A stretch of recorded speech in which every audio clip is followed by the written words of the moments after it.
Hi, everyone. We've had a little bit of a computer glitch here. I'm the worst person to handle that, but thank you all for being here. I hope that you can hear me. And I think I should start off by saying cheers. I have a drink here, and I hope you all have a glass of wine, a beer, a coffee, whatever makes you sit back and relax for a while, because I am so happy that we're visiting Jenny and Sabrina and visiting their gorgeous garden, which is really a refuge. I've been fortunate enough to sit back and have a couple of beers with them in that garden. It's always been delightful. So Jenny and Sabrina have been working together for 25 years now. And over that 25-year period, they've taken more than 6 trips to developing countries where they've been able to study the culture.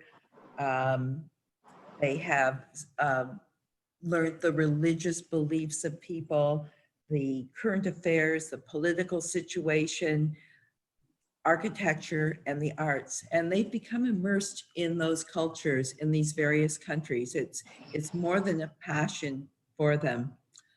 What they have done is, after those journeys, they've come back to their studio in Seattle, where they've taken glass and found objects, and they've been able to tell the stories of the people that they met and of their passions in those countries.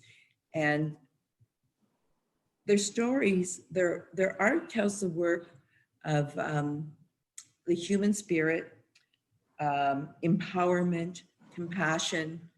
Maybe as a woman, I see a lot of things that would really relate to women in their work. But it's incredibly moving, and you're going to hear about their journey from Sabrina and Jenny personally.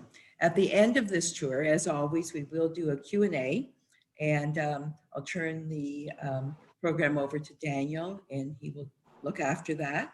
But now I'm very pleased and delighted to say hi to Jenny and Sabrina. And, hello, Sandra. There you are. I see your garden. It looks beautiful. Yes. Well, welcome to Pohlman Knowles Studio and Gardens. Yes. Uh-huh. And there's Jenny over there. Jenny, hi. And we've set up our picnic table as if you're here visiting with us. So we have some libations and some snacks. We're so happy to join you for happy hour. Well, I'm having my happy hour. Yeah, here's to happy hours all over the world. Exactly. Like they say, yes, go ahead. It's very early there. What time are you? Yeah, it's a little early for a happy hour here in Seattle. But we're imbibing early today. We're going to pretend like we're on East Coast time. So I'm going to set the camera down here, and Jenny and I are going to introduce ourselves and tell you a little bit about ourselves. Good. Everyone is anxious to hear about you. Well, first, we want to say hello to everyone, and welcome back to those of you who have been here at our studio and gardens, and welcome to those of you who it's your first visit. Yes. So I'm Jenny, obviously. And I'm Sabrina Knowles. And Jenny and I met actually not 25 years ago, but longer than that. We've been collaborating for 27 years. And we met the first time in 1989 at the Pilchuck Glass School. We got a studio together in 1990. And we started collaborating in 92. So it's maybe been 28 years. 93. Our studio was in 92. Okay. We started collaborating a year after that. So we had both been working as solo artists before that. And I had started out a little earlier than Jenny with the glass. But we both got into it a little older. We were older compared to everybody else. In our late 20s, not right out of college. But our contemporaries were our age, of course, but they had been at it a bit longer than us. So we had to hurry up and catch up to them. And what really changed our work and our collaboration was after 5 years of collaborating, I asked Jenny if there was some place in the world she would like to go that we could think about, daydream about, and perhaps realize, and she picked Zimbabwe. And I was like, okay, I knew it was in Africa, but I wasn't exactly sure where it was in Africa. But I said, okay, so let's start saving. We've got a year, and the journey, we did it. And we'll tell more of that. We'll tell more of that story in our video. Yes. Shortly. Yes. We'll have a video pop up here on the screen. So that's pretty much what there is. Not everything, of course, it's very brief. And this is the first time we've done a Zoom studio tour, so we're a little nervous, but we'll get over it, I'm sure.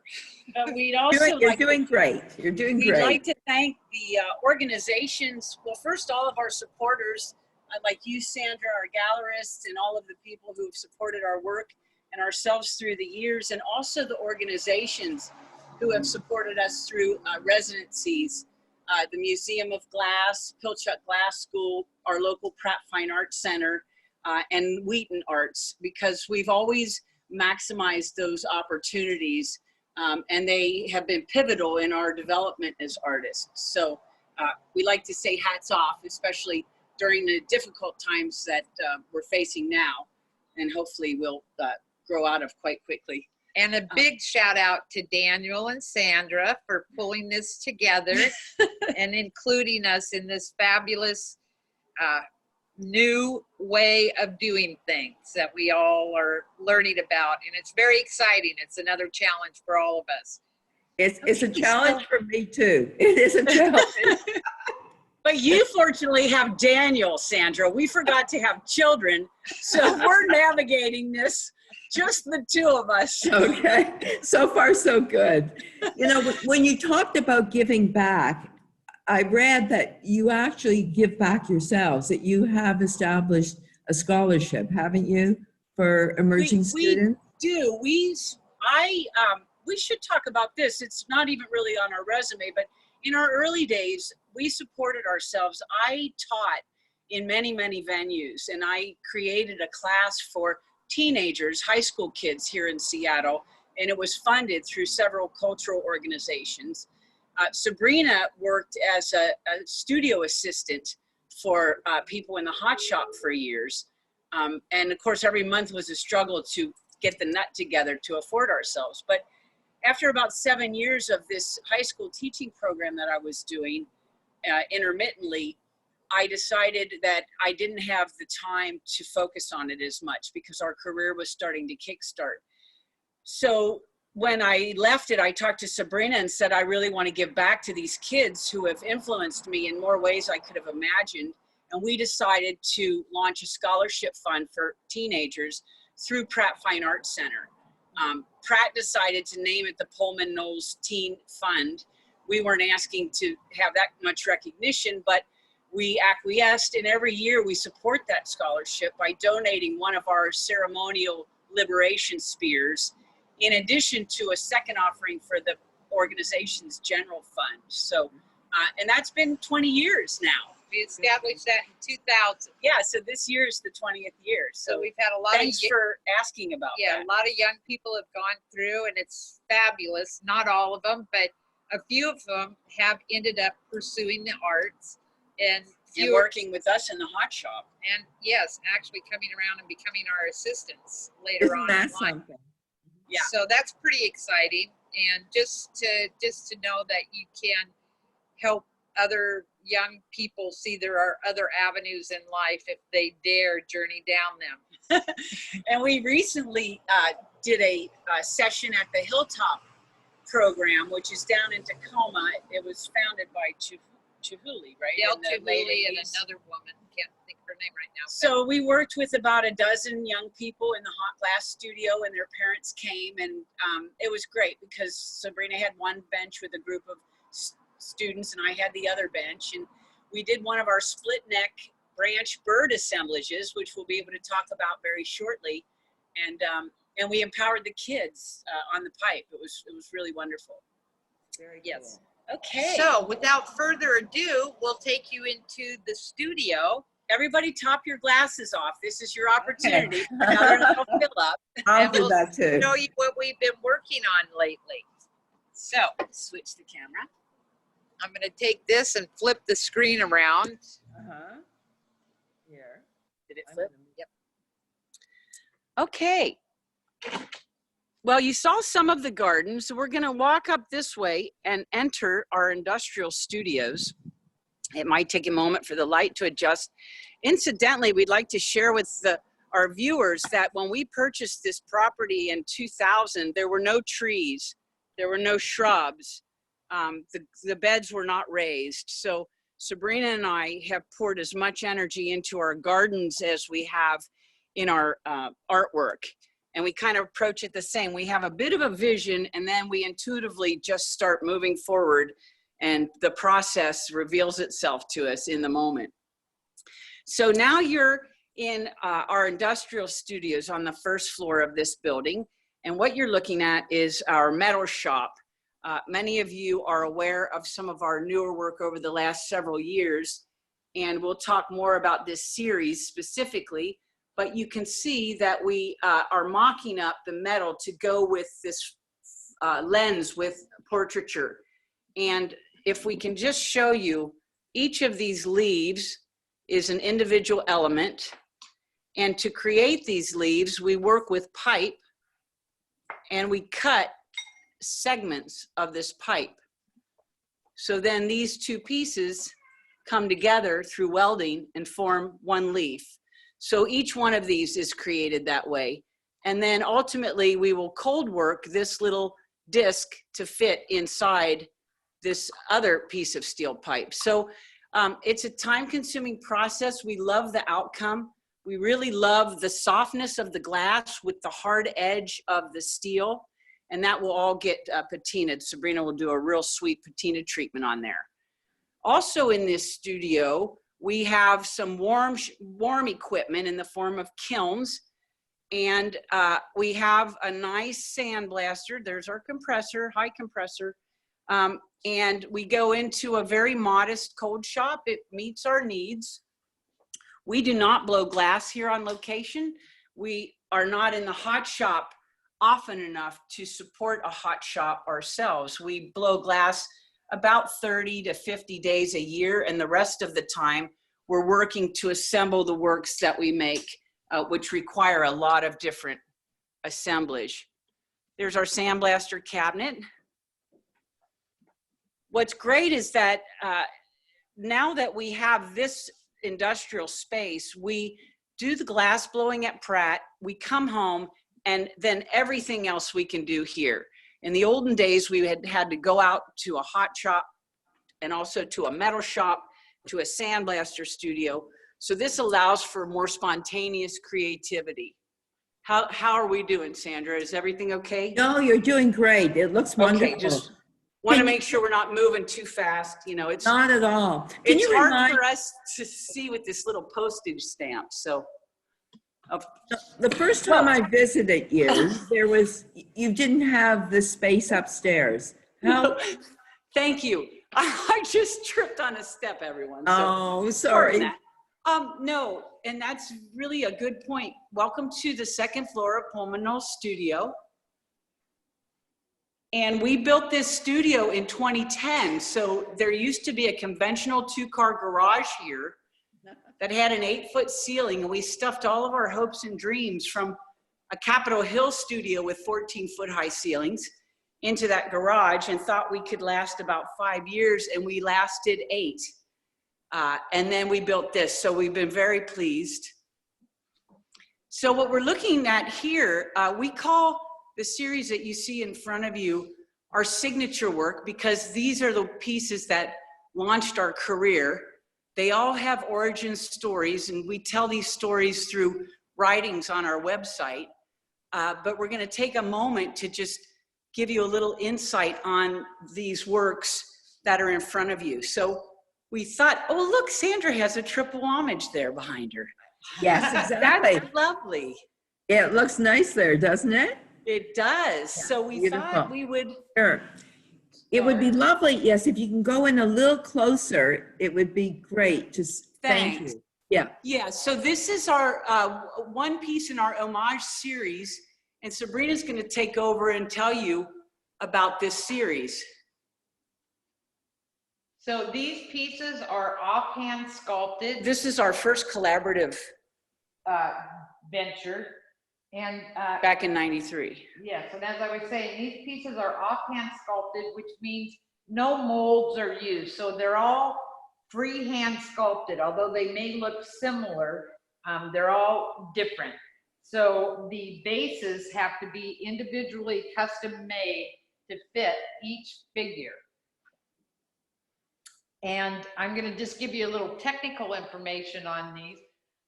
We, as Jenny said, we first developed, designed, and executed this series in the early 90s, but through the years, we've set it aside for a few years, and then we've come back to it, and every time we come back to it, we have a different twist.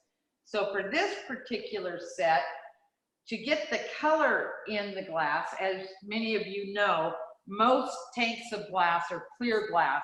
So the artist has to introduce the color by any means that will work with the particular technique they're using.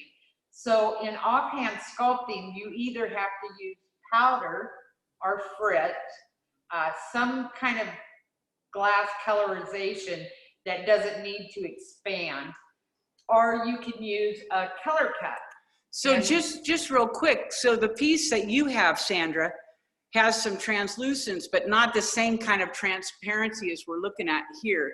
Your piece was used, the color was introduced using powders. So can we show a picture of that piece? Maybe Daniel can put it up on the screen. I don't know if we have a picture. Do you have, there we go, the larger one. Oh, good, okay. So the piece that you're looking at now is in the gallery in Toronto, just so everyone knows. It's an absolutely exquisite piece that Jenny and Sabrina made especially for the gallery. And it's high polished, whereas the one we were showing you is sandblasted, but you can still see the translucence of that color is very, very vivid. It is. And that comes about by using what we call a color cut.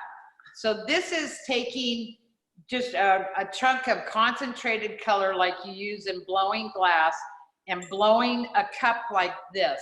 Once this is made, you take it back into the hot shop and you put it in a kiln to bring it up to temperature because we're gonna stuff it with solid glass. And in order for it not to crack, it's gotta be close to the temperature of the glass that you're stuffing inside of it. So it starts out like this, and then we sculpt the top half of it and stretch it, put the head on, punty up to the back side here, and then elongate the rest of the piece, bring it home and sandblast it. In this case, it's sandblasted or not. If it's not sandblasted, then it's brought up to a high polish to get rid of the punty and to bring it to a point. So that's how we go about approaching the homage series today. So can I ask you something about the homage series?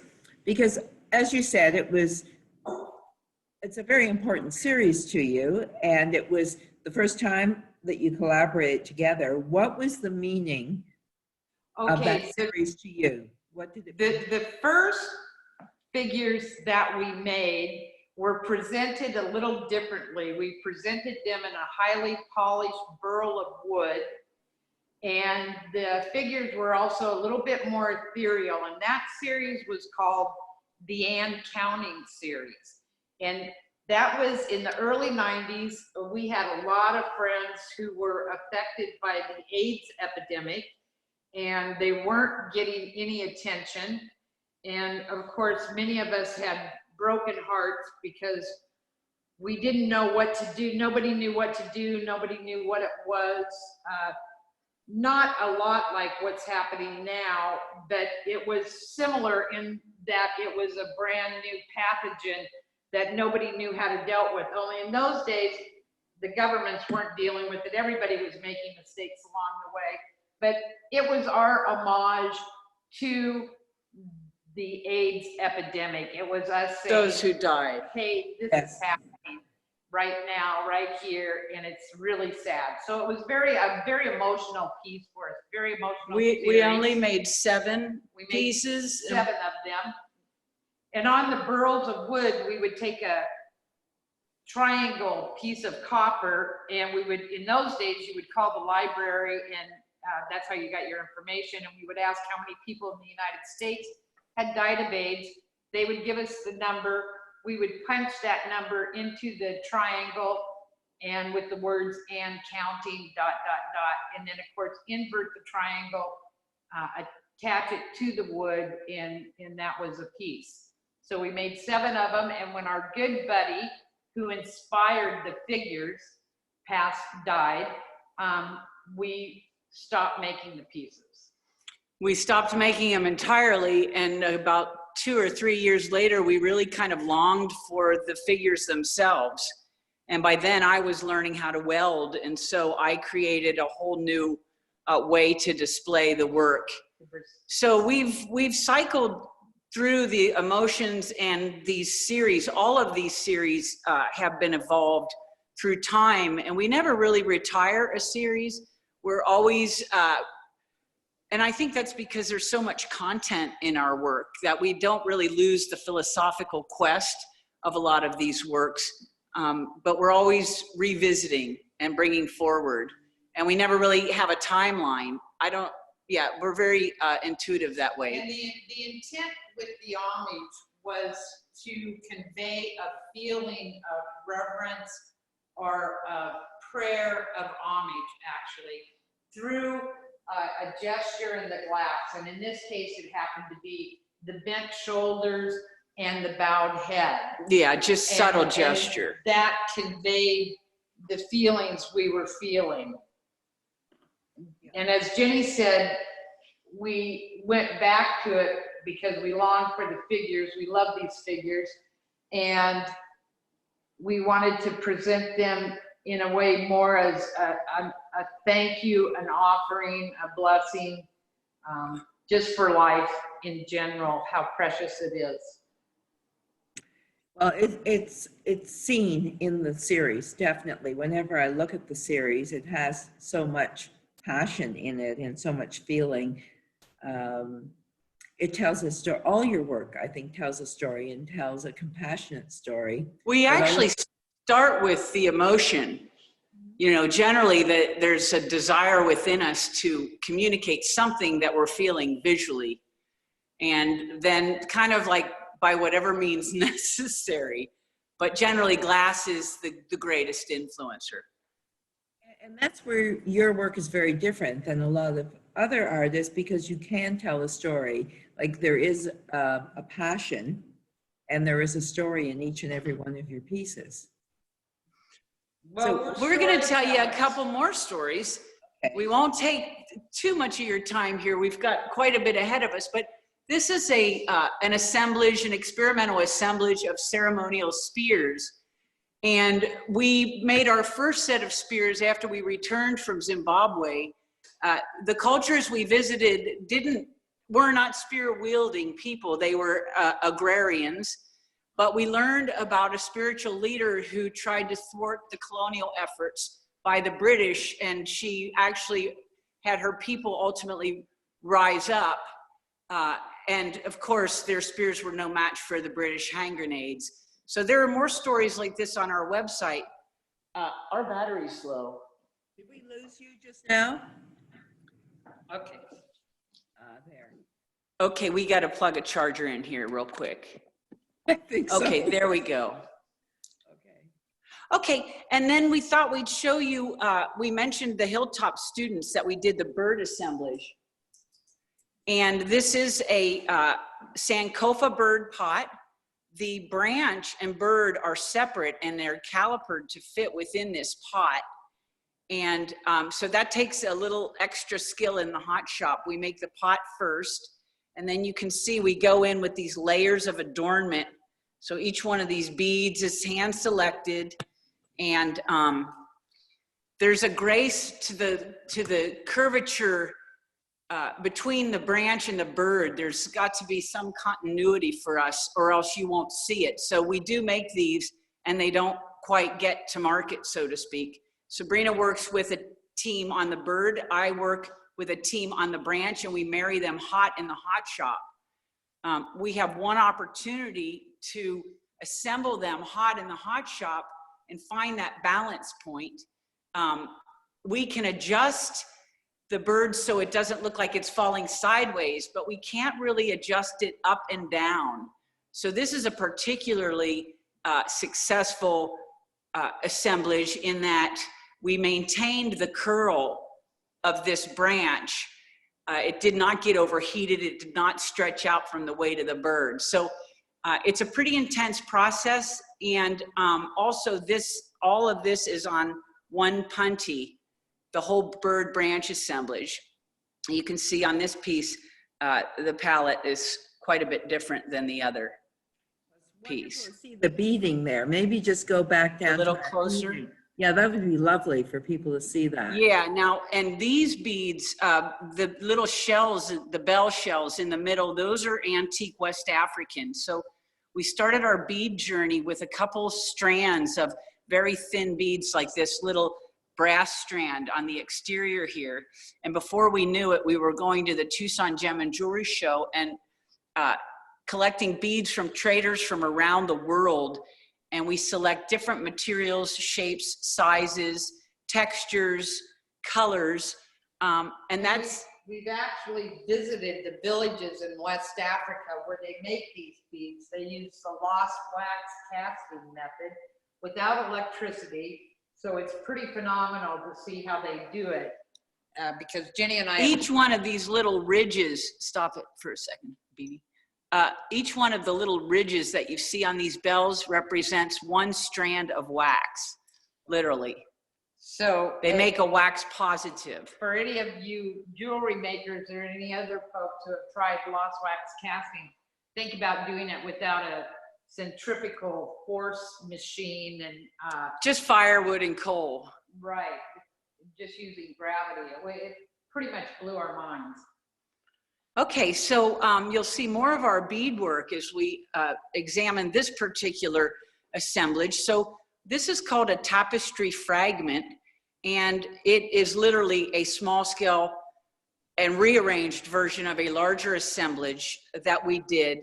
And you're gonna learn the origins of this particular piece very shortly. So we'll talk more about the technical.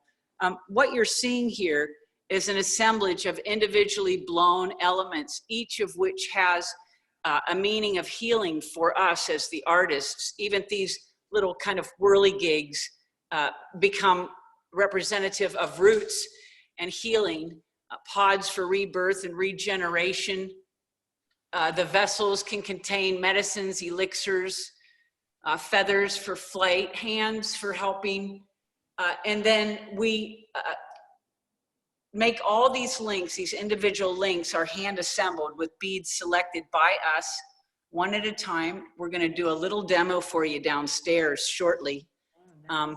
But we work in the hot shop. We each have forms that we like to create. We warm up, we gather the different forms in a sort of a pantry of sorts, and then we begin assembling.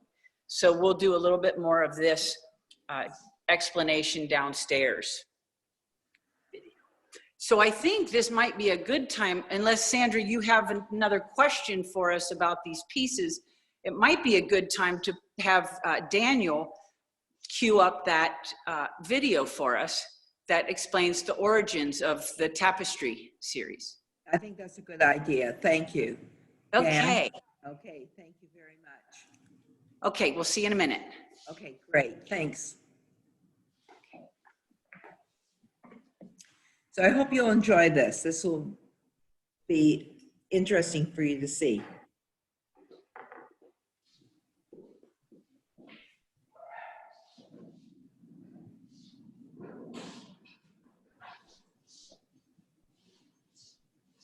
So Dan?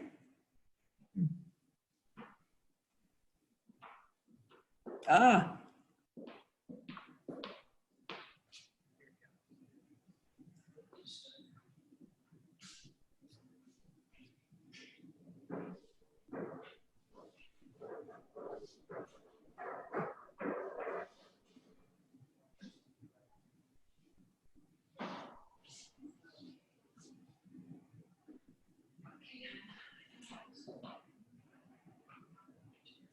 No, because we're gonna, remember, We're, oh,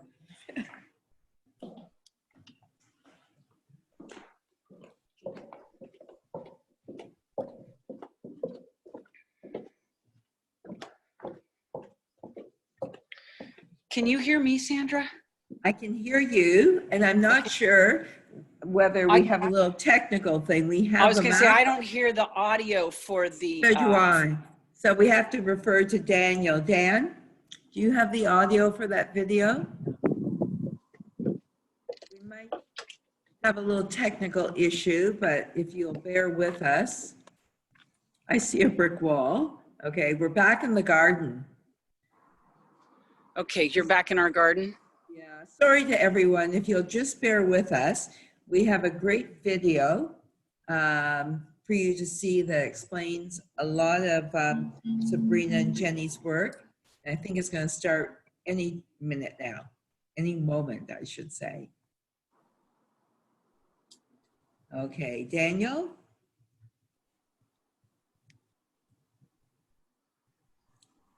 One moment and it will pop up. Okay. Thanks very much. Thank you. This is new to all of us. You guys are doing a great job, seriously. But there's Africa again. We're there. So there's no audio. Yeah, there is audio, right?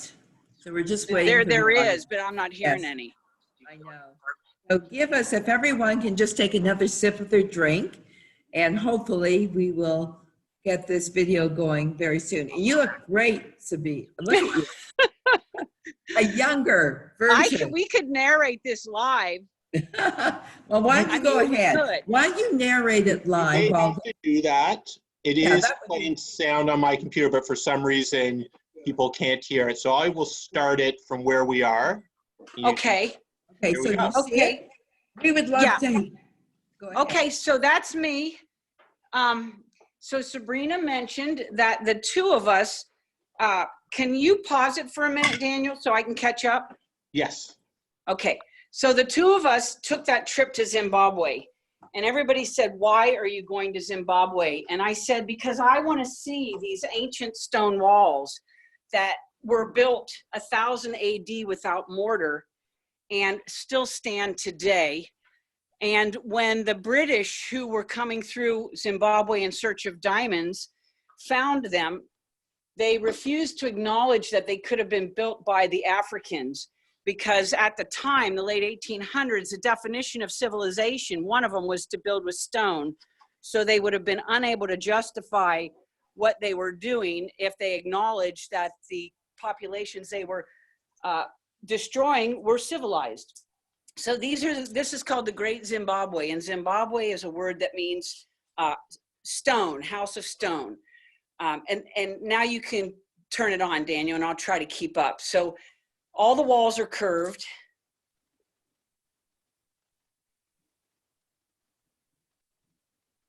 All the walls are curved. This is 30 feet high. I mean, 30 meters high. And ultimately, it's believed that a culture that was run by women created this compound. And it's believed that weather changes and famine pretty much destroyed the peoples who live there. So it was declared a UNESCO World Heritage Site in the 90s, I believe. And then in 97, we got to witness them. So it was a very, very pivotal trip. We went for these stone walls, but we had unbelievable experiences. We traveled across the country with local people on the public buses. We got out into the wilderness a bit. We learned from school kids. We had experiences with tiny, tiny children, elders, school teachers, and hardworking moms. They all became our teachers. They were fascinated to see us. We were considered old. Pardon me, people. There we go. We were considered old because we were 37 and 42, and life expectancy was about 45. The women ran the place, and they did a darn good job. It was an agricultural Bounty under Robert Mugabe. So ultimately, under Robert Mugabe before he really took over, and then he took it down. Ralph was our biggest teacher. He was a craftsman in the market, and we journeyed with him extensively, about 11 days, informally. And the first thing he did was take us to a traditional healing market. And it was just right off the main street of a town we had been in a couple times before. We were amazed at the roots, at the people who knew where to find the remedies directly from the earth. It was our first experience with a traditional market. The people had the wisdom and the knowledge, and nothing was wrapped in plastic bags. There were no, pull tabs and secure locks. So when we came back, we had tons of experiences like this throughout the 2-month journey. And when we came home, we were offered a show at Coca, the Pratt Gallery at Coca in 1998. So we had several months through a long, dark Seattle winter to think, and we created homages, memories, visual manifestations of experiences. So on the right is the granary of plenty, because we met the grandmother who was afraid that her and her grandkids would starve through the winter. Our first set of spears in the hand is uprising in honor of the spirit leader who tried to keep her people safe from colonization. We made a hut covered in glass flower leaves as a memory to a woman who actually had a beautiful garden around her thatched hut. And so ultimately, we evolved the series of the Bush Doctors Market. I think we're going to show it real close here. I know, we're going to get to the tapestry real quick here. So that was our show, African Daydreams Through a Seattle Winter. And this was our homage to the Bush Doctors Market. Ralph called it a Bush Doctors Market. He was a local, so that's what we referred to it as. And it was a series of little vessels and elements, some that we picked up on the roadside from our trip, beads that we had collected, nuts and seed pods. And so this is the origins of the tapestry series, which ultimately became the tapestry fragment. Beautiful. I remember when I visited you, and that's got to be 15 years ago, you brought a whole table full of beads out to show me from your travels. Yes, And now actually, it was thousands of beads, I'm sure. we do have a ton of beads. Okay, so that was the full-scale tapestry. And here are some of the beads you're referring to, Sandra.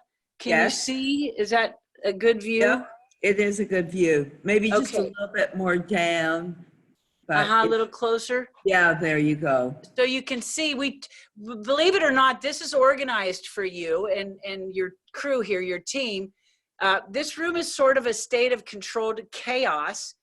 And now Sabrina's going to take over for a moment, the camera here, because we actually have one of these in progress.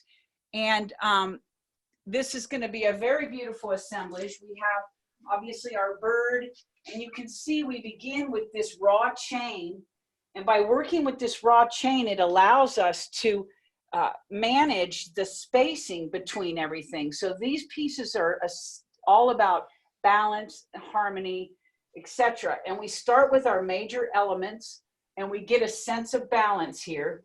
And then we come in with beads and we remove all of these links. So like you saw on the finished one upstairs. So I'm going to show you what we mean by that.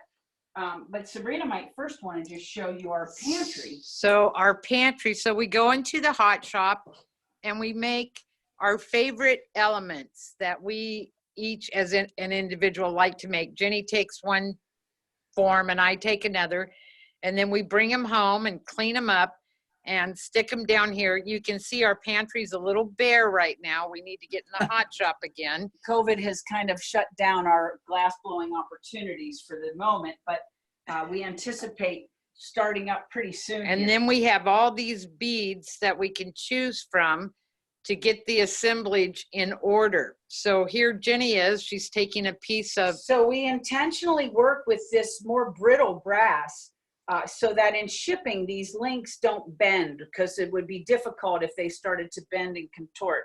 So you can see we hand make all of these links. And I kind of cheated knowing you were coming. So I already thought ahead my assemblage. So we have a nice little sand powder bead from West Africa. And we have a couple of these tinier beads also from West Africa. We have a nut that we drilled a hole in. And we're gonna top it off with a bead from India, more of a precise pressed bead. And then we will close this link by hand bending. I asked Sabrina not to get too close to my hands. They're rather worn out. As are we. In case you haven't noticed, we're not 37 and 42 anymore.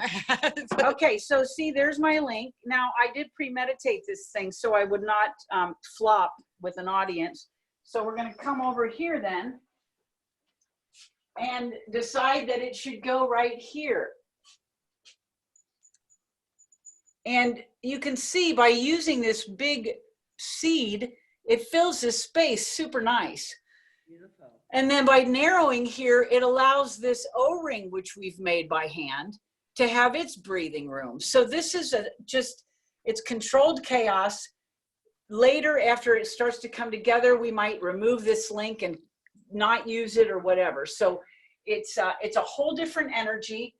This studio is more fun in the winter or on a rainy day than on a day like today when the gardens are just shining.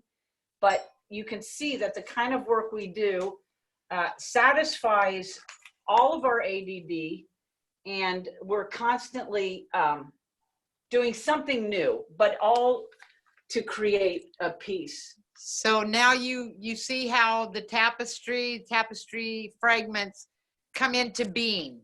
And you have a little bit of the history and the story behind the work. Very interesting. So it's all about with the elements, that's got to be the fun part of it, putting the composition together and mixing. Yes, it's like composing music on some level. That's what I was going to say. All good art, whether it's visual or not, is about composition. Beautiful. Exactly. So now we do have another little video, and it talks about a residency at the Museum of Glass in 2014. Several years ago, we embarked on a journey to integrate our original photography into blown glass. And if that video does not play, we are going to meet you upstairs very shortly. So it could be that we just have to repeat and tell you a little bit more about what we're doing in that video. Let's give us a minute. Okay. Yeah, just give us a minute to get up. So if we could cue that up, that would be wonderful. Okay. Here we go.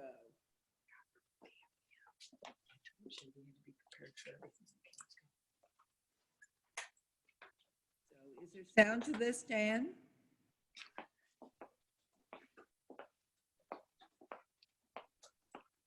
Even if there's no sound, you just let it play because they'll get the idea. So we don't seem to have sound for this one. That's okay, Sandra. Just let it play. They'll get the idea. Beautiful. Okay, beautiful. We'll be able to narrate more when we're looking at actual works.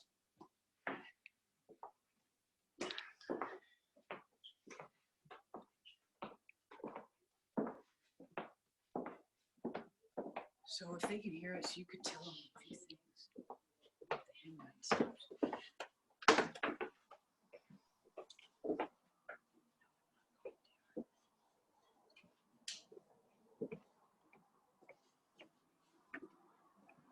The Himba people. We've always been interested in women's issues, and the beauty of these people took our breath away. And check these out, Jenny, so maybe you can make some of those. Oh, yeah. This residency has come at an absolutely perfect time in the evolution of this new word. and with the skilled team, we can create something that is professional. And as with all our work, we'll live with it for quite a while before we decide exactly how it will be completed, whether it's a part of an assemblage or whether we'll pursue it. It's looking beautiful. Beautiful. We're 98% convinced we will get the portraiture of the himba, but these other graphic symbols and such we'll just have to see. So this is the woman we met. We took her photo. Then we put it in Photoshop. We turn it into a black and white. We bring up the contrast so we have a really nice black and white image. Then we have the glass patty. We line it up under the image, line up my ink, and squeegee it through. Flash the image in the glory hole a couple times to bring up the heat. And by that time, the team has the bubble ready, and they come over and drop the bubble right down and pick up this wing. Our goal for the residency is we're hoping that our vision of the beauty of the himba comes through in the glass, is conveyed in the medium. Sense the reverence that we feel having had a brief encounter with this incredible culture, which is fading. We also are attempting to push the forms. We initially started with some org forms, but with the prowess of this team, we are able to crisp that form. We're able to push it into dimensions that Sabrina and I, without a lot of trial and error, we would not be able to achieve. So we're also being students of how Nico and his team are manipulating the material to achieve our design goals.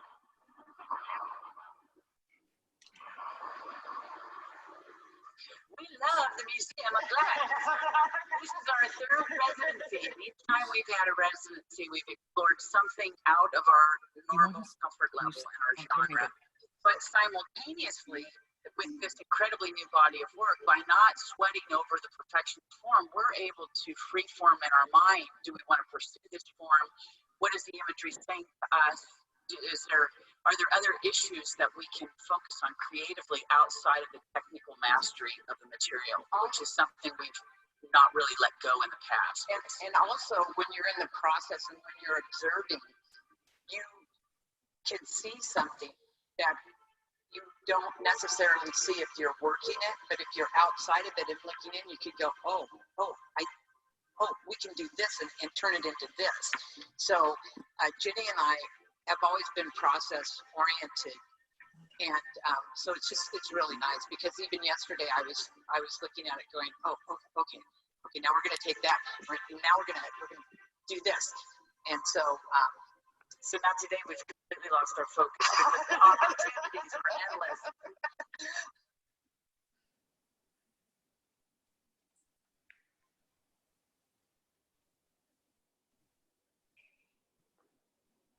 Okay, are we back? We're back. We are. I Okay. hope, I'm not certain whether everyone could hear that, but I hope they could. And one day I'd like to take you all on a trip to the Museum of Glass. That's an incredible place to be, isn't it? It is. It's fabulous. Incidentally, Sandra and our viewers, all of those videos are on our website under film video. Okay, then please check out their website to see the videos if you couldn't hear the volume. That's great. Thank you. So now where are we? Okay, so now we're back up in the studio, and whether or not you could hear that video from the Museum of Glass, I think you could see a little bit of the process and got the gist of what our intent and what we're trying to do here. As Jenny said earlier, we are sourcing our own photography on these, and in 2008, we spent a short amount of time with the Himba people in northwest Namibia on the Kunini River, and they are a group of people that have an absolutely fascinating history, beautiful people. They're herders and either cattle or goats, and nomadic, so they move around in order to have fresh pastures for their livestock. They're a very sinewy people, tall, thin, and the women, when they reach puberty, begin to coat themselves in ochre colored mixture, and so they're red, and that includes their hair. They plait their hair. They're amazing, and they also have a particular scent. For anybody who's had an encounter with the himba, you'll never forget that. But we were so fascinated with their history and their story and how they were living in present day, and their strength and grace and their ability to resist the outside world at that particular time. Not that that was going to carry on for a lot longer. It would be a little difficult as the world is changing so rapidly.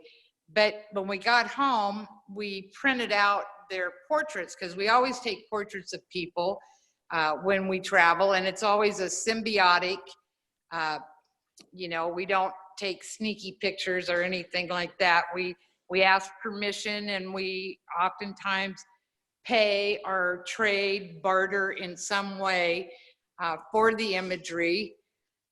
And with we had no idea that we were going to come home and want to pursue this body of work in the first place. So, but just to take the photograph, we try to be as respectful as possible. So I'd like to add that we probably took 100 photos during our exchange with this particular group of women. And we called through them and we selected 5 images. And those were the images that you saw in the video. And we printed out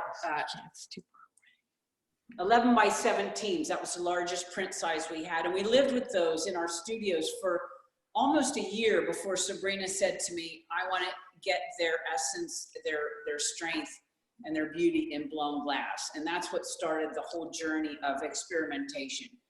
It took us about 8 years from that feeling of wanting to somehow get that imagery in blown glass without distorting it, to finally having a bit of control and being able to find the proper presentation and minimal distortion. So this gives you an idea of how these are assembled. And this is the scale. Sabrina and I can push around some glass. We can go larger than this, but we did all of our practicing on creating our technique before we got into the hot shop residency with the big team. We actually postponed the residency.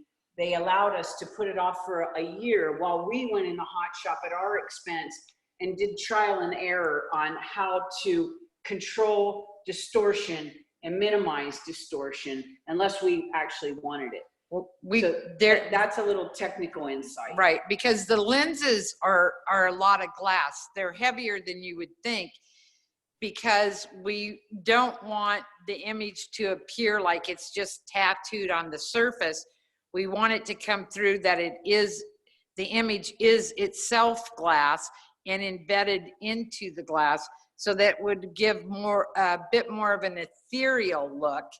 And we were able to accomplish that but when we go up in larger scale, it's a lot of weight on the blowpipe, and we have our limitations physically. So what you're looking at here is a mural assemblage of women from several trips going back as early as 2004. This is our more recent, we call this assemblage a storyboard, where we're assembling the different elements with some original text. This is a writing about the strength and grace of grandmothers. And what you're looking at is clear glass that is mirrored on the interior with a sandblasted sheen, leaving this shoulder shiny, polished. So it has a real pearlized essence. We don't intend to make beautiful work necessarily. Our intention is to reveal a thought or a concept or an emotion. But it usually comes out beautiful. It's hard you have to work extra hard to get glass to not have a certain beauty, whether it's in the curvature or the finish or the surface. And there was one more, if we may, of a mural.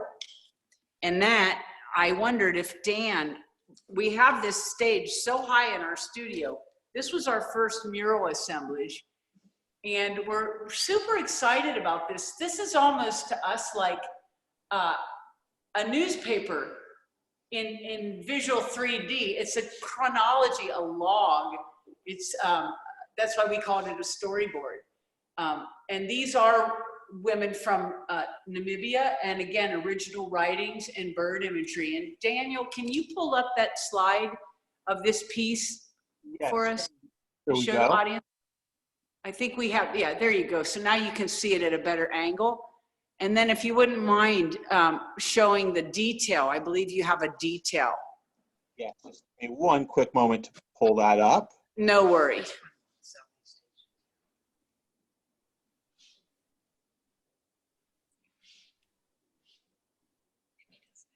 There we go.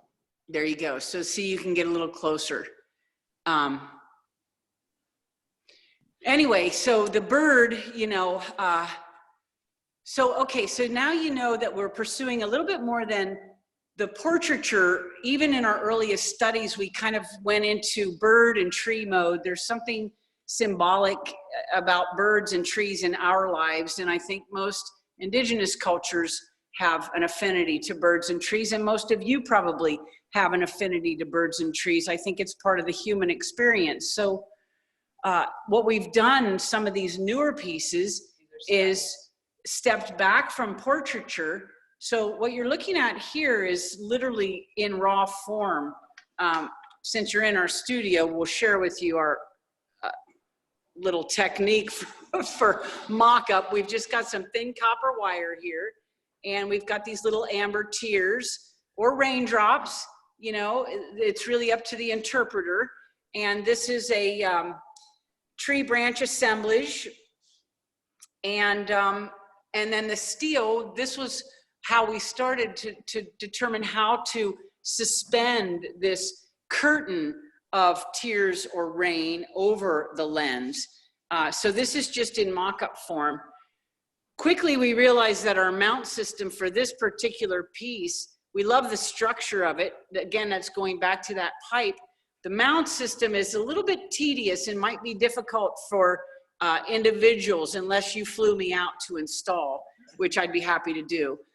So we worked on a different mount system, and it evolved the steel framework. So we have started with this original lens with original writings and our bird. And because we wanted to make it easier on the appreciator of how to install this piece, we evolved the actual architecture of this.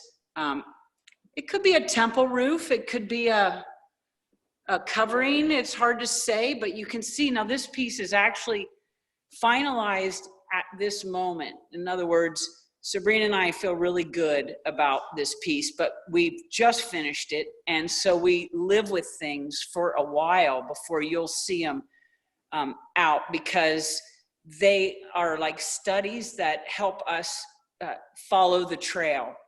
If we release them too quickly and they're out, then they're not in our environment.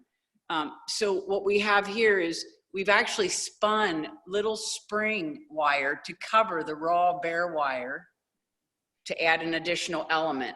And we decided all the heights, just like we do with the tapestry. So that gives you an idea of where we're going. We have a saying here at Pohlman Knowles Studio, we're not fast, but we're slow. So it takes us a lot of time to release something. And we've been thinking about this for a couple years now, 3 or 4 or 6, and we're hoping real soon to have a small flight of those types of assemblages. Back to the portraiture, this is a beautiful young child from Namibia, and she influenced us greatly as we spoke to her father. And here are a couple more smaller scale. You can see from my hand, these are smaller scale, but again, with that metal assemblage, that mount would be painted dark if your wall was, but, and this is, so this is called fleur, as in flower, French for flower. And this one, which is getting a little extra sunlight. Let's see if I can help her not be so blown out. Anyway, she's absolutely gorgeous. This is called Woman as Flower, and Sabrina's done some excellent deep carving in that clear shoulder. And again, these two are mirrored sandblasted, as is the Child with Flowers. Okay, so Sabrina's telling me that I need to set this down so we can start a Q&A. Sandra, Daniel, Sure. you guys are feeling Yeah. good about that? Yeah, definitely. I was going to ask you though, I noticed that the portraitures are all of women and they're beautiful. What can you, well, maybe I'm asking the first question. Do you mind if I do that? I'll ask the first question. Then We don't mind then at I'll all. turn, I haven't even thanked you, but let me ask that question. We Tell know me you about thank that. us, Sandra. Yeah, come on. So answer that for me. They do all seem to be women. They're all very exquisite.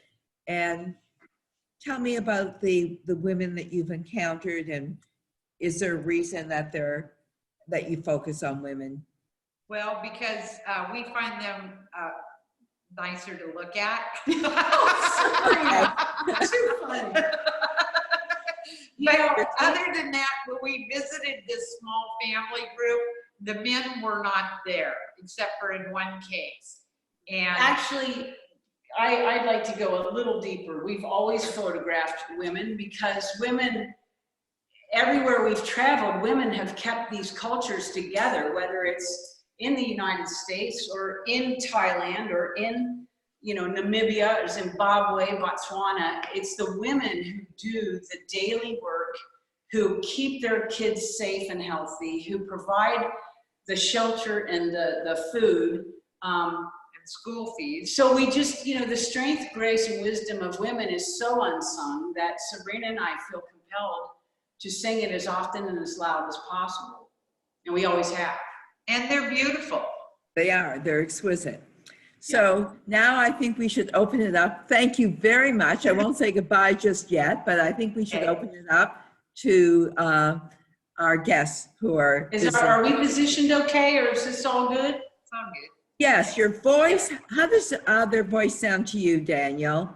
Is it fine? Okay, Ciao, go ahead. Could be a little echo. Okay, Daniel, you can open it up for the first question. Great. So if you have a question for Jenny and Sabrina, there is a hand icon at the bottom of your screen, and you just want to tap on that icon, and when it's your turn, I will call on you. So our first question comes from Howard. Howard, if you will unmute yourself, you can ask Jenny. Hi, Howard. Hey, how are you? It's good. Yeah, they know Howard. Oh, hi, Howard. Hey, Howard, welcome back. Are the Himbas primarily an agricultural society? No, they're not agricultural. They're herders. Well, they don't plant. I mean, they do plant some food, but primarily they're nomadic herders. So the men are primarily engaged in... Right, which is why they weren't around when we visited this village. They were out with their herding responsibilities. Thank you. You're welcome. No worries. They Howard. have a fascinating history, this culture, that we learned of more after we returned home. You might be interested in pursuing it. They're an offshoot of the Herrera people. And if you just Google Herrera, Namibia, you'll find out their history, especially more so with colonialization and what happened there, and how the Himba split off from the main tribe, went into the deserts, and that's how they've been able to maintain their way of life. Yeah, basically the German colonials practiced their first genocides on the Herrera people.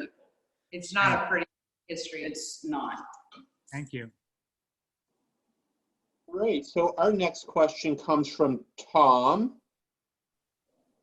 Tom, go ahead and you can ask Jenny and Thank Sabrina your question. Thank you. Hi, Jenny. Hi, Sabrina. Hope you're doing well. Hi. What, Tom who? Tom Gaston. Hi, Tom. How are you? I'm good. How are you? I don't know why. Good. Welcome back. but we've always loved your portraitures. I think you used the word sort of ethereal. It really does create that ethereal feel. I was just curious if anybody has ever given you or asked you to given pictures of family members and asked you to use that same process to create, let's say they wanted their grandkids or something like that. Well, people have, and we don't normally do that because the whole portraiture series was about the Himba people, and that was the inspiration. We didn't go into it to do commercial lens pieces. One thing we've found is more than one image on a lens does not have the same profundity. So anyway, what we're saying is it's not our intention to do that kind of work, but we could always talk. That's the perfect answer.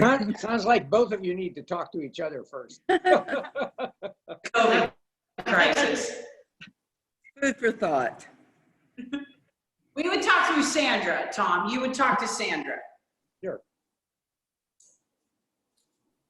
Great, thank you, Tom. So our next question comes from Karen.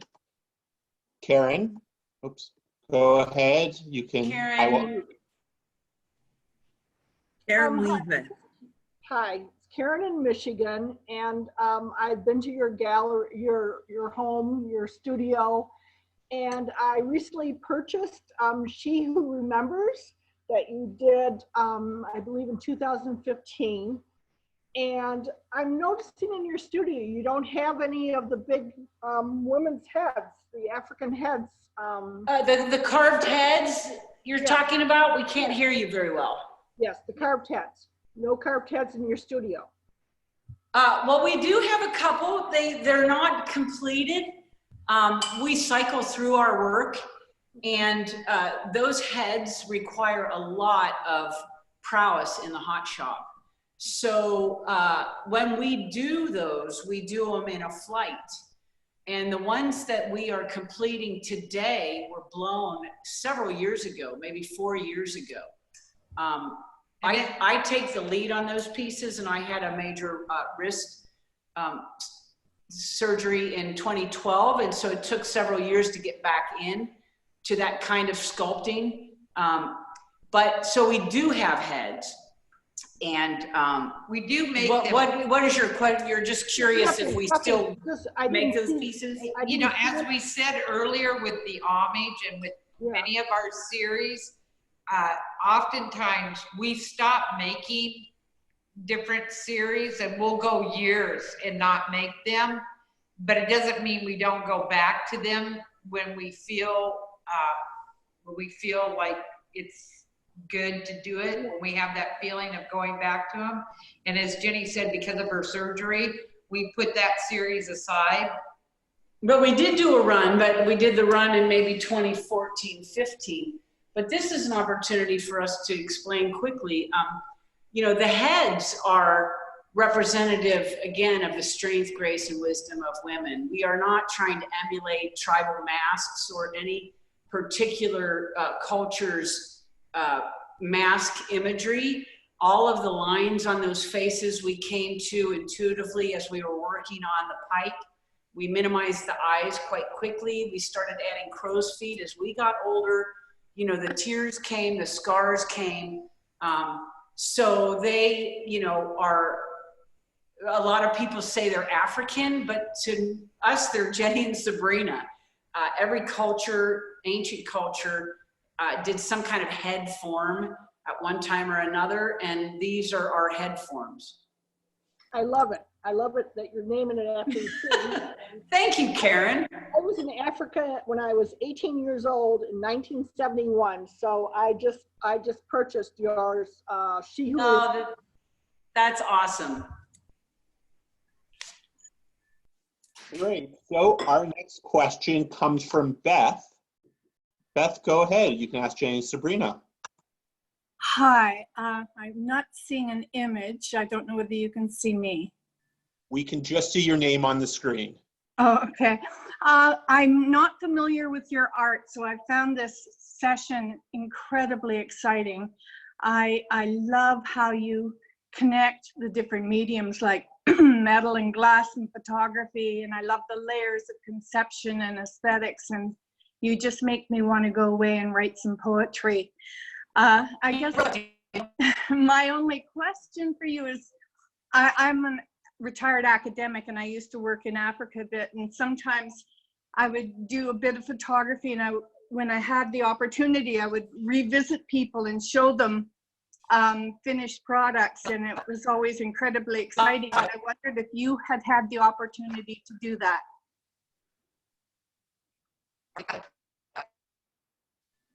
So the question is, do you hear the question?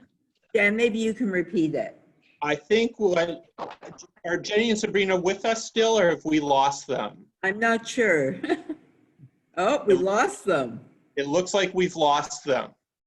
So what we'll do, Beth, is we will send. Oh, there they are. They're back. They're back. Okay. So Jenny and Sabrina, could you hear the question? Okay. It looks like they've lost their Wi-Fi connection. So Beth, what we'll do is we will send you an email either later today or tomorrow morning with an answer to that question. Sandra? Yes. Oh, I'm sorry. I guess we have to say goodbye because we don't have the artist. Okay, Jenny and Sabrina, I'm saying this even though you can't hear me. Thank you so much. We would have loved to have asked you some more questions, and we did have a little bit of technical difficulties on our studio visit today, but hopefully we won't encounter it next time. Thanks everyone for joining us today. And I guess our next visit will be coming up on June the 20th, and we're going to go visit. We're coming back to Seattle. Oh, I think we're going to see Preston Singletary in June, but Jenny and Sabrina, do we have you back again? Not. Pardon? We do not. And I should just mention, if anyone didn't have an opportunity to ask a question, you're welcome to email us. Okay, hey, we're back on. Are you guys okay? You're Yes. fine. Okay, we have them back. If anyone has a question, Jenny and Sabrina are here again. Any more questions, Dan? So I don't know if you had an opportunity to hear Beth's question, but she wanted to know if you've ever had an opportunity to share the pictures you've taken of the women with them years later. No, we have not. First of all, it's the mail systems in some of the African countries we travel to are unreliable. We did send from that trip some photographs back to Namibia, and approximately 10 years later, we got the envelope returned to us, and it said, "They're not here." So these people are nomadic, so they don't stay put, and they don't have post office boxes, and they don't have addresses. They're not affiliated with an urban core in any way, shape, or form. I mean, it was They lived in what Westerners would refer to as the bush. yes. You know, I have so much admiration for what you've done and for the trips you've taken and the people you have met. I mean, you're truly unique people. You've done things that none of us have ventured to do or thought of doing. You know, we see it through your eyes. We were very fortunate in our timing and in our, we weren't young, but we were young enough to get around, and we were also extremely naive. So we took a lot of risks that were not risks to us at the time, but perhaps in retrospect, maybe we were being a little risky, but we never felt any danger and we always went to countries where there weren't any conflicts going on. So we were assured of that. If something happened, well, then you figure it out when you're on the road.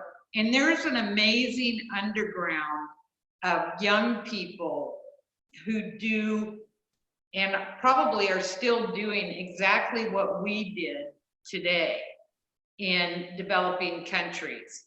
And you don't know about it because if you don't do it, how would you?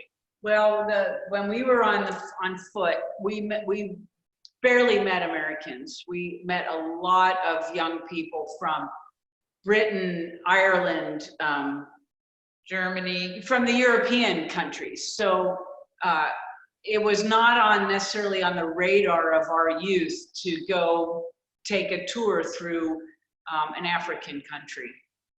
We're just very grateful we had that experience, and the people forever influenced us. They changed us, and they also affirmed a lot of things that we felt true that we weren't finding in our own culture. And so, you know, we would be different people, I think, without those journeys. definitely. It was an epitome for Jenny and I. Epiphany. Epiphany. What did I say? Epiphany. Oh, okay, epiphany. Sorry. But another thing that we've found is that when you meet people who actually walk on the earth, whose feet actually touch the planet, not asphalt or pavement, and grow their own food and build their own fires. And it's not to say that they should stay that way or anything. They should be able to do whatever they want. But they have a different approach to life and share in different ways. And wealth means different things to the folks that we met. And we weren't intruding and we weren't preaching. We were just students, basically, is how we approached it. And people were willing to be our teachers and to guide us. And that was phenomenal because we didn't have any answers, our expectations. You've had an experience that none of us have had or could really imagine. It's hard for me to imagine it, how different life is and the hardships, but maybe the joys as well. Would you say that the people that you met in those journeys were fulfilled with their life? I mean, we, in our world, would see them perhaps not having, how can I put it, not having the amenities that we have. How do they see their lives? How do you see that?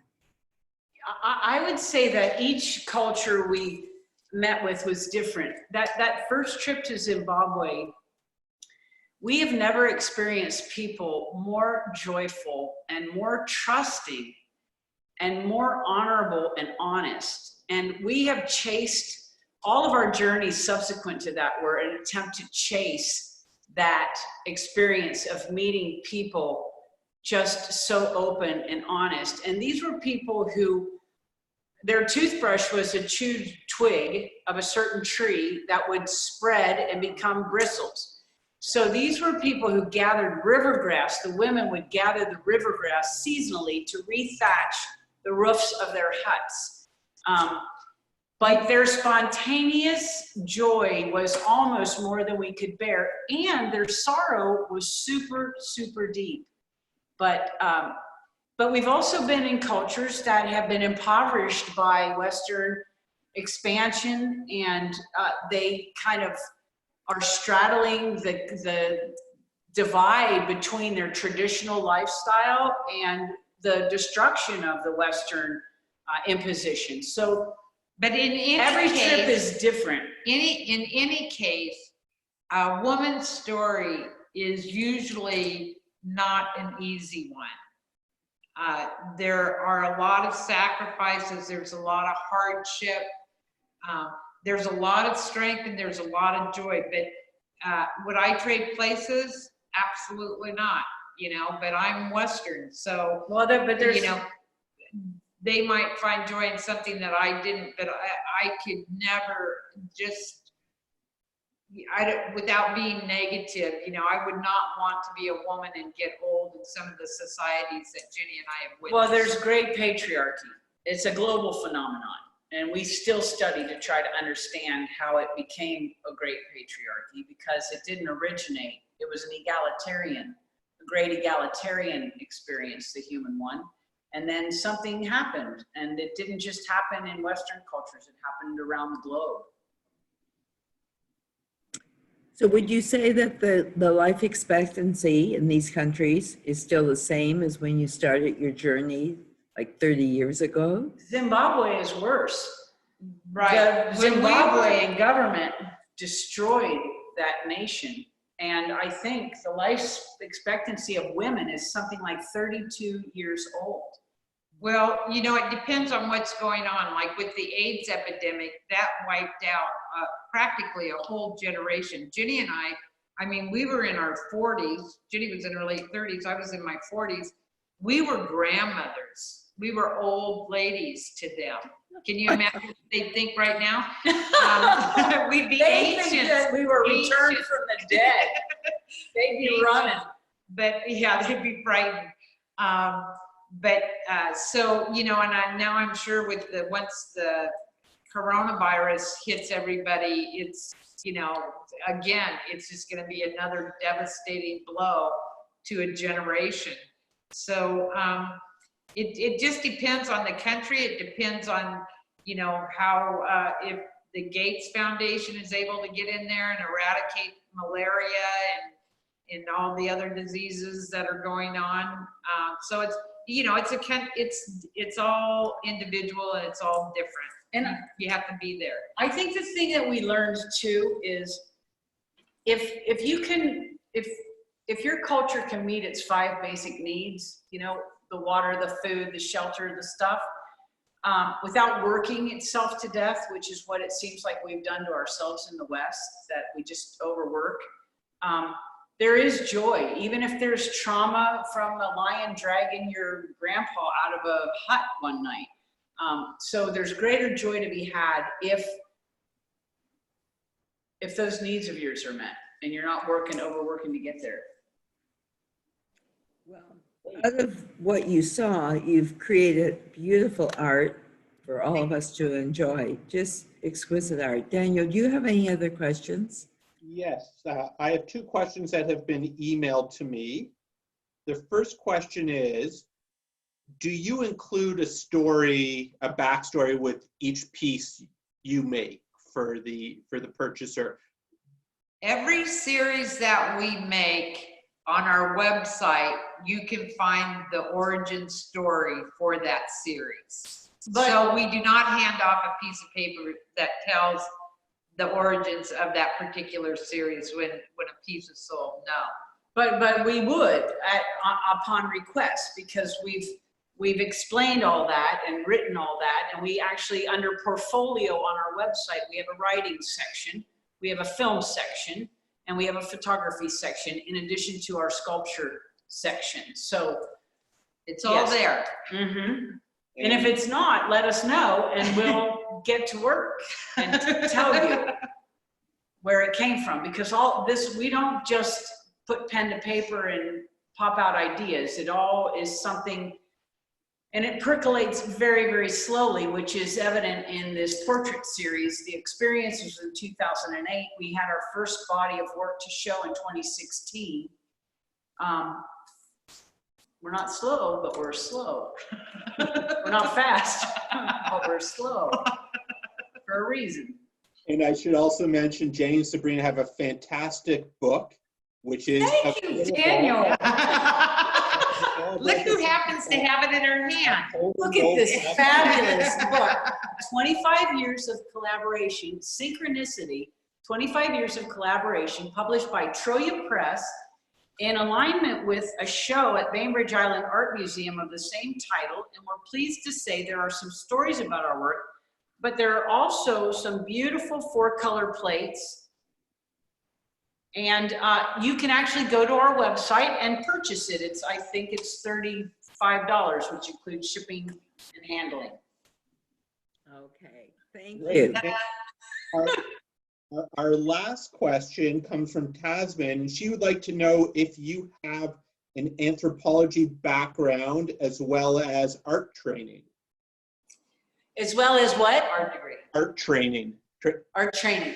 Well, you know, Art training. we're amateur anthropologists, and we have been, even before we knew each other. So we've done a ton of study on different cultures, different civilizations, different religions. We've done a lot of studying, but studying, you also need to have your feet on the ground, and you need to be with people and hear their stories to truly understand where they're at now. You know, you can get the history from books, but where the people are now, you need to interact and meet a lot of folks. So we do that, but we do not have a degree in anthropology. No, we have a or great archaeology. love for humanity, and we find that wherever we go, it's the same story. People are trying to overcome grief and achieve joy. People are generous of spirit. It's, you know, it's just an amazing journey we're all on, and there's one port of entry and one port of exit, and we have that in common no matter where we're born and no matter where we leave from.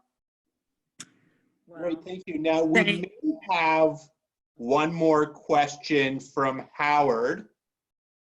Okay, Howard. How's Barbara, Howard? Now I need to remember what it is. Oh, Howard. Do you like some of the salmon I just cooked in addition to listening? No, I just love everything about you, but I guess the thing that I was wondering, I'm a big fan. I'm glad we made arrangements before the Zoom conference for you to plug us like that, Howard. Have you ever thought of, you know, creating animal symbols or trees or kind of doing a tableau? I know you've done it with your assemblages, but Well, as we mentioned earlier, we are very much into trees. We love trees And birds. and we love corvids. Birds in the corvid family, which is crows, ravens, magpies, jays, the smart birds. We love the smart birds. Actually, Sabrina's a bird and I'm a tree. And that is why they're so special to us. We know we've been reincarnated. Howard. thank you. Thank you, Howard. That was our last question, Okay. and I'm If going to that- send it back to Sandra. Well, I Thank you, want- Daniel. Thanks, Yes, Daniel. Daniel, thank you. And Sabrina and Jenny, I just want to tell you that every time I spend time with you, I love it. I've been fortunate enough to spend a lot of one-on-one in the studio or with clients, and you're truly a joy, and I think you're an inspiration, especially today. Your Thank you, Sandra. life and the way you embrace it and appreciate the cultures, it's wonderful. And I think it's a great thing for all of us to be able to share with you today, or the fact that you shared it with us. Thank you very, very Well, much. Thank you. And I look forward to Okay. the day that I can see you in Seattle, when I can cross I the border and come and see you. Yes. We look forward to it too. And We'll do it again soon, as soon as it's Okay. possible. Okay, That's thank wonderful. you. And thank you, Everybody, everyone.